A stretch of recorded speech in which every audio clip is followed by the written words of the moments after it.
अस्सलाम वालेकुम। Team 10 up की तरफ से ये इस कोर्स का लेक्चर 5 है। आप पेन पेपर पेंसिल अपने पास पकड़ लें ताकि आप इंपॉर्टेंट पॉइंट्स को नोट डाउन कर सकें। तो दोस्तों, इस लेक्चर में हम पैटर्न बेस्ड ट्रेडिंग को कवर करेंगे। इसमें मैं आपको मुख्तलिफ़ पैटर्न्स की स्टडी करवाऊंगा और मैं आपको ऐसी टिप्स दूंगा जिससे आपका रिस्क कम होगा और आपका रिवॉर्ड बढ़ेगा।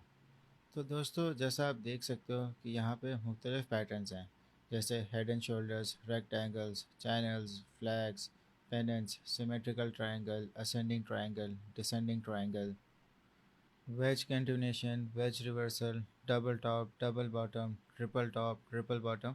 ये सारे मुख्तलिफ़ पैटर्न्स हैं। हम इन सबको चार्ट्स पे देखेंगे। तो दोस्तों, अब सवाल ये है कि ये पैटर्न बनता कैसे। इसका तो कोई फिक्स क्राइटेरिया नहीं है, मगर जैसा कि हमने सपोर्ट और रेजिस्टेंस में पढ़ा था कि जहाँ भी दो पॉइंट्स मैच हो जाएंगे उसको हम सपोर्ट या रेजिस्टेंस कंसीडर कर सकते हैं। इसी तरीके से ये पैटर्न्स भी होते हैं। मिनिमम एटलीस्ट इनके दो पॉइंट्स मैच होने चाहिए, और जितने ज़्यादा उतना अच्छा आपके पैटर्न की एक्यूरेसी बन सकती है। अब ये डिपेंड करता है कि कौन सा पैटर्न है। हर पैटर्न के यूनिक फीचर्स होते हैं जो कि हम चार्ट्स पे देखते हैं। हम सीधा अभी चार्ट्स पे चलते हैं और पैटर्न्स को एक एक करके समझना शुरू करते हैं। दोस्तों, वॉल्यूम इंडिकेटर बहुत ज़्यादा इंपॉर्टेंट होता है अगर आप किसी भी पैटर्न को आइडेंटिफाई कर रहे हो। वॉल्यूम इंडिकेटर को टर्न ऑन करने का तरीका ये है कि आप इंडिकेटर्स के पैनल पे क्लिक करेंगे और सर्च में टाइप करें वॉल्यूम। तो आपके पास वॉल्यूम इंडिकेटर इस तरह ऑन हो जाएगा।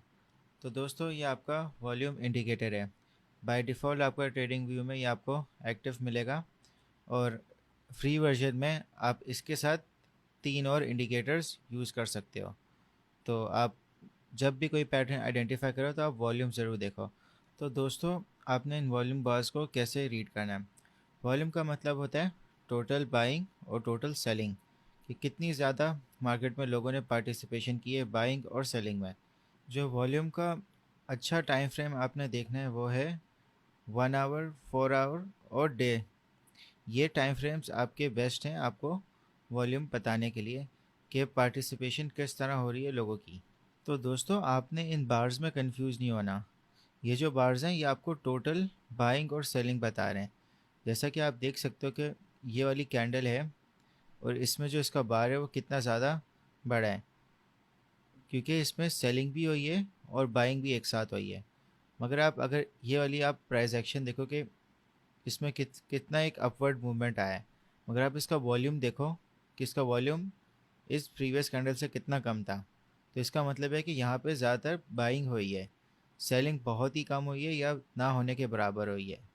तो आपने प्राइस एक्शन को जज करने के क्या वो एक्चुअली सही एक्सप्लेन कर रहे हैं अपने वॉल्यूम के हिसाब से, तो आपको इसकी मूवमेंट की एक्यूरेसी ज़्यादा अच्छी पता चल जाएगी।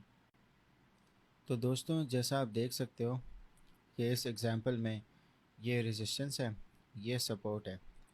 कि आप देख सकते हैं कि यहाँ पे रेजिस्टेंस मिली, फिर दोबारा मिली, फिर तीसरी बार मिली, फिर जब चौथी बार इसने ब्रेकआउट किया तो वो एक अनसक्सेसफुल ब्रेकआउट था। आप वॉल्यूम से देख के बता सकते हो कि आप देखोगे वॉल्यूम कितना कम है। तो दोस्तों, जब भी रेजिस्टेंस को ब्रेक अगर प्राइस एक्शन करेगा तो उसको हमेशा वॉल्यूम चाहिए होता है। अगर वो लो वॉल्यूम से ब्रेक कर रहा है तो इसका मतलब कि ये एक फेक आउट है। तो आप देख सकते हो कि किस तरह रिजेक्शन इसको मिली और ये वापस से डाउन ट्रेंड में चला गया। तो ये एक फेक ब्रेकआउट था। तो दोस्तों, आपको अपनी आंखों को ट्रेन करना है कि आप फ़ौरन किसी भी पैटर्न को देखकर समझ जाओ कि क्या पैटर्न बन रहा है। इम्पॉर्टेंट बात यह है कि सपोर्ट और रेजिस्टेंस ये बहुत ज़रूरी है ट्रेडिंग के लिए, क्योंकि इन्हीं के थ्रू आप पैटर्न्स को बनता हुआ देख सकते हो। दोस्तों, अब बात करते हैं पैटर्न्स की। हमारा सबसे पहला पैटर्न है ट्रायंगल पैटर्न्स। ट्रायंगल, जिसको नहीं पता, एक थ्री साइडेड फिगर होता है। ट्रायंगल पैटर्न्स आपको सबसे ज़्यादा कॉमन मिलेंगे मार्केट में, तभी इनसे पहले हम स्टार्ट कर रहे हैं।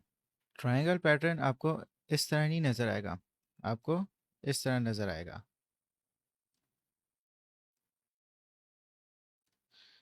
ये वाली साइड और ये वाली साइड, ये दो मेन साइड्स होंगी, और जो प्राइस एक्शन होगा वो आपको इस तरह होवर करता हुआ नज़र आएगा कि जो प्राइस एक्शन है वो आपका यहाँ से ब्रेकआउट करके अपवर्ड मूवमेंट ले सकता है या इस पैटर्न को ब्रेक करके डाउन ट्रेंड में आ सकता है।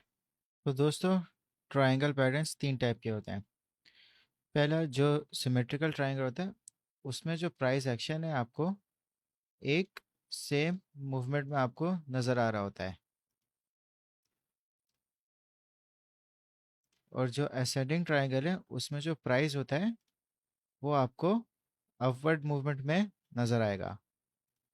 सिमेट्रिकल ट्रायंगल में आपको साइडवेज मूवमेंट मिल रही होगी, असेंडिंग ट्रायंगल में आपको अप ट्रेंड एक मिल रहा होगा। जो तीसरा पैटर्न है वो आपका डिसेंडिंग ट्रायंगल होगा, कि जो उसमें प्राइस होगी वो एक डाउन ट्रेंड में होगी।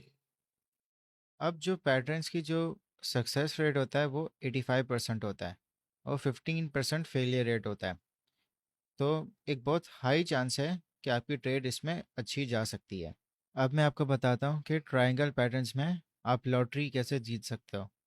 आपने देखा होगा कि यहाँ ऊपर ट्रेंड लाइन है और नीचे ट्रेंड लाइन है। तो इस साइड का क्या काम है?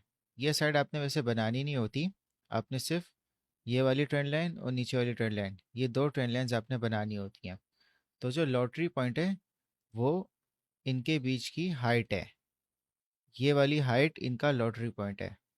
अगर ब्रेकआउट, अगर जैसे असेंडिंग ट्रायंगल ये बना हुआ है, तो अगर इसका ब्रेकआउट होता है तो ये ऊपर तक इसका, यहाँ तक आप एक पंप एक्सपेक्ट कर सकते हो जो इसकी हाइट के बराबर होगा।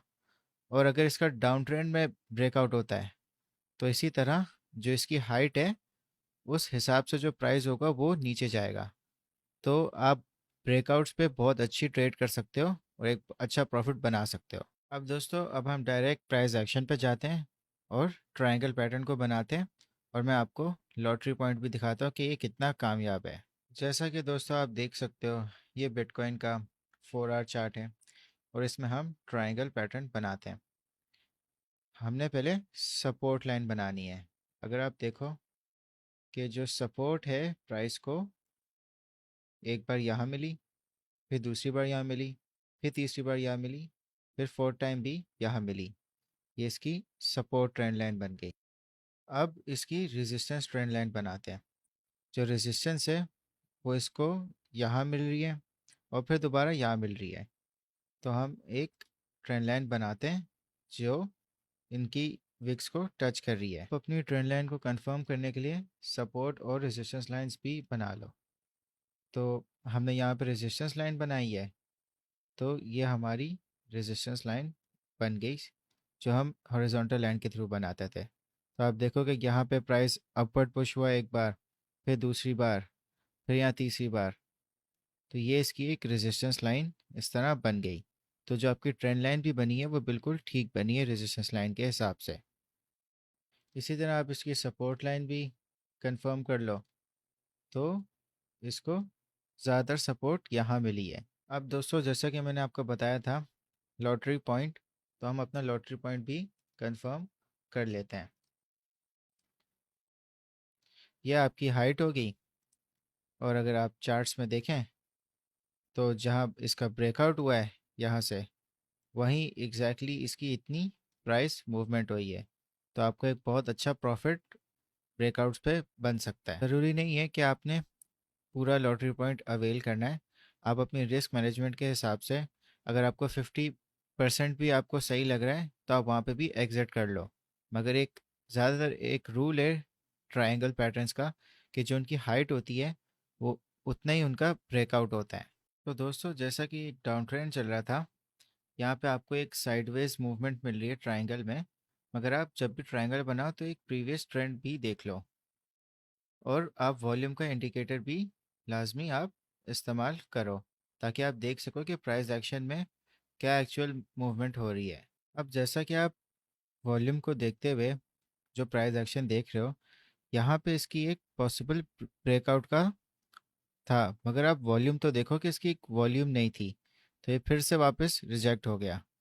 फिर इसने दोबारा जब यहाँ पे ब्रेकआउट करने की कोशिश की, यहाँ पे भी इसको कुछ खास वॉल्यूम नहीं मिला, तो ये एक तरह से एक फेक आउट था।